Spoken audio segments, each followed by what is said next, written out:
I'm joined now via FaceTime by Benson Spurling. He's the head coach of the Cincinnati Aquatic Club. Hi, Benson. Good to see you. Hi, how are you doing? I'm good. So we're so excited because the 100 backstrokes tonight, and Right. somebody who's competing you know pretty well, David Plummer. How long have you known David for? Well, David came to our program in 2008, 2009, so I've known him for 6, 7 years, Wow. um, about that long. Yeah. So what was it like when you first started coaching him?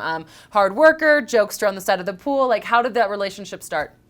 Well, immediately, just because he had been a very good collegiate swimmer, our kids gave him a lot of respect. He Yeah. had a good command on deck. The kids really took to him. He had a great personality as far as interacting with the young swimmers, and they're mostly high school kids. So Yeah. um, yeah, he did a great job right off the bat. Yeah. So I understand that Plummer was also a coach on your swim team. What is David like as a coach? Well, I mean, he was pretty nurturing. I think that he's a humble guy. Yeah. He wanted to help them, improve their technique, but he also wanted them to understand what it took to be a champion, and that was one of his phrases: "Train like a champion." So he Cool. was certainly a motivator, but a technician as well. That's great. Now, David is a 30-year-old rookie on the Olympic team, and he's someone Right. who's been around for a long time. We all know his name, but he's had just those close finishes. What was it like in 2012 watching him just barely miss out on the opportunity to swim in London?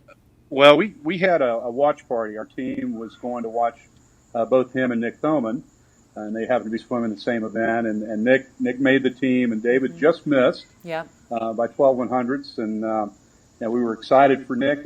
He came all the way through our program. Nick and David came later, but a lot of the kids knew David because it hadn't been that far removed from coaching. So, we were certainly sad for David, but hoping that he would keep it going. And he chose to do that after he didn't make the team. He spent about 3 or 4 weeks hiking and deciding if he wanted to do it again for 4 years because he was 26 already. So he chose to stick it out, and it looks like it's paying off really well. It definitely does look like it's paying off. And that is, there's so many, everyone has a third place story. I have one as well. And, with David, it's somebody who he took that time Right. for himself, is what it sounds like, and then came back Yeah. stronger than ever and is Right. putting together some really commanding and impressive performances. What's it like now that you're watching him competing in Rio? Are you guys locked in, completely tuned in over there?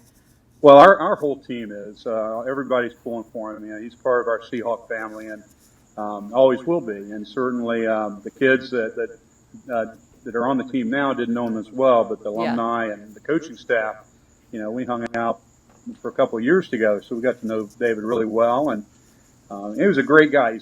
He's a humble guy. I think I believe he made him the captain of the world team last year, Yeah. and 'cause he's such a charismatic guy. I mean, even though he's a rookie on the Olympic team, he's a veteran. Yeah.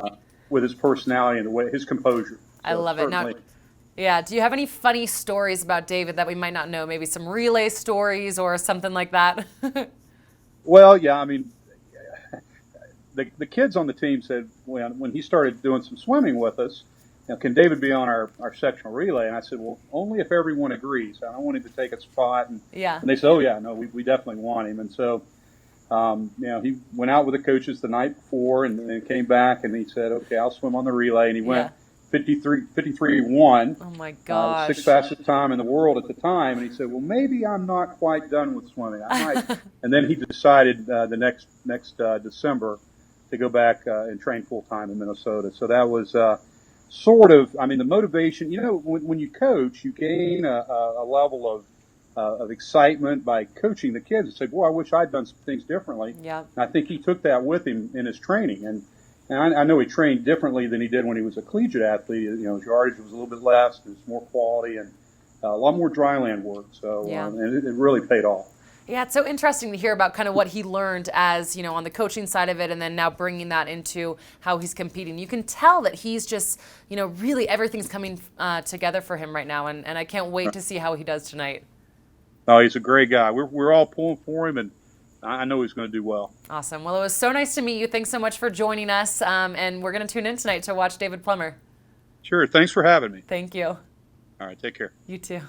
We all know that swimming is the funnest sport, and now it's easier than ever to find a swim team near you. All you have to do is go to swimtoday.org, type in your zip code, and all of the local swim clubs will pop up. So pick one, go hop in the water. That's how we all got started.